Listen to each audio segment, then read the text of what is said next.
Hey guys, welcome back to the channel. Guys, I can't believe we're at the last episode of Love Lessons with Karlene for July. Gosh guys, we've covered a lot this month. We talked about choosing love over loneliness. We talked about the red flags we ignore. And last week, we talked about romance isn't dead. And I showed you how I keep it alive in my own everyday life, from mornings to books to simply enjoying my own company. And I think this last one ties everything together, honestly, because once you stop settling out of loneliness, once you start noticing the red flags, once you start creating romance for yourself, you start to recognize something important: what healthy love actually feels like. And it's different from what a lot of us were taught to expect.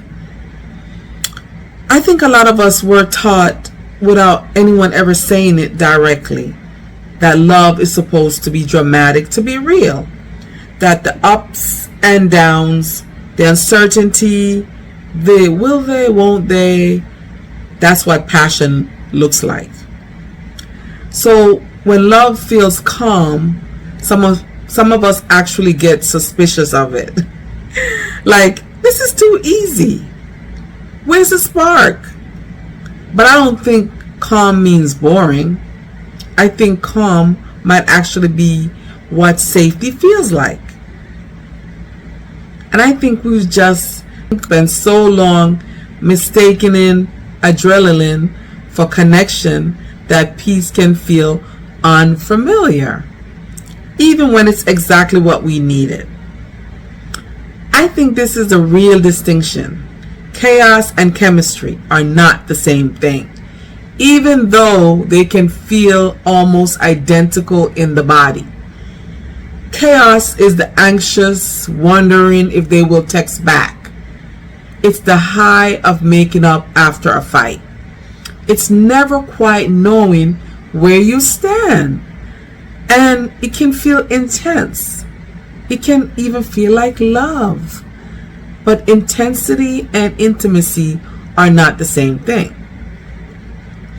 Peace, on the other hand, is quieter.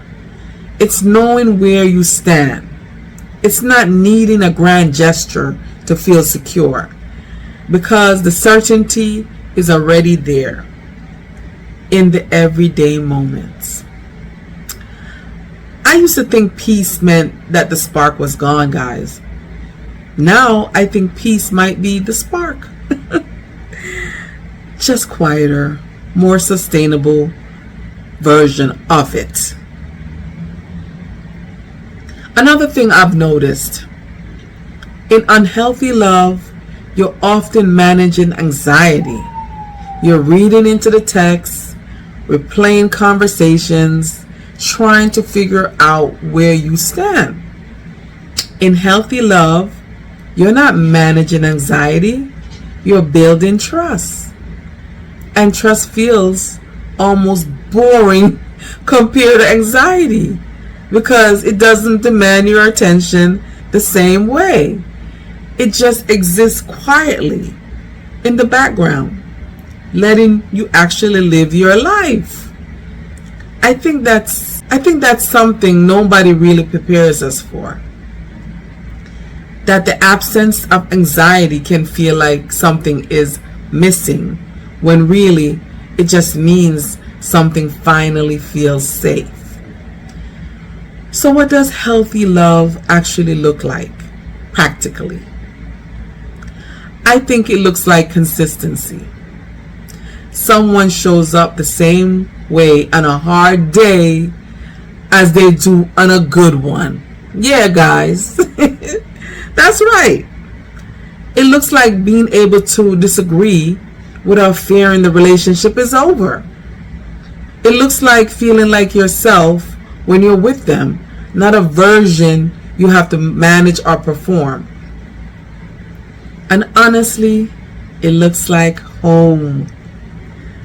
That's actually what inspired one of my earlier videos, the love that feels like home.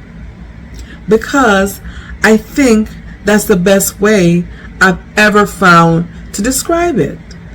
Healthy love doesn't feel like fireworks. It feels like coming home. Writing romance has taught me this too, in a strange way. The most satisfying love stories I write are never the ones with the most drama.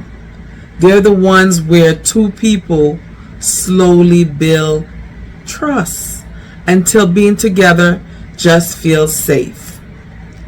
That's the happy ending readers actually fall in love with, not the chaos, the peace that follows it.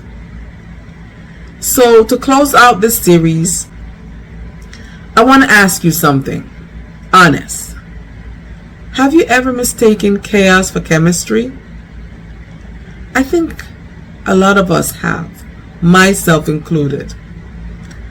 And I don't think realizing that means looking back with regret. I think it just means we know more now than we did then. Drop your answers in the comments.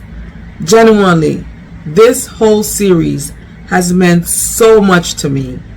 And reading your comments every week has been one of my favorite parts of coming back to this channel. And here's something exciting. Love Lessons with Karlene isn't going anywhere, guys. I'm keeping this series going every single month with brand new theme each time. Next month, we're diving into something I'm really excited about, becoming her. If you enjoy Love Lessons this month, let me know and make sure you subscribe so you don't miss out. And if you're new here, welcome. I'm so happy you found us. Until my next vlog, guys, I hope your love, however it shows up in your life right now, feels like peace. Guys, thank you for always being here for me. I really appreciate it. I love you guys so much. Bye for now. Bye.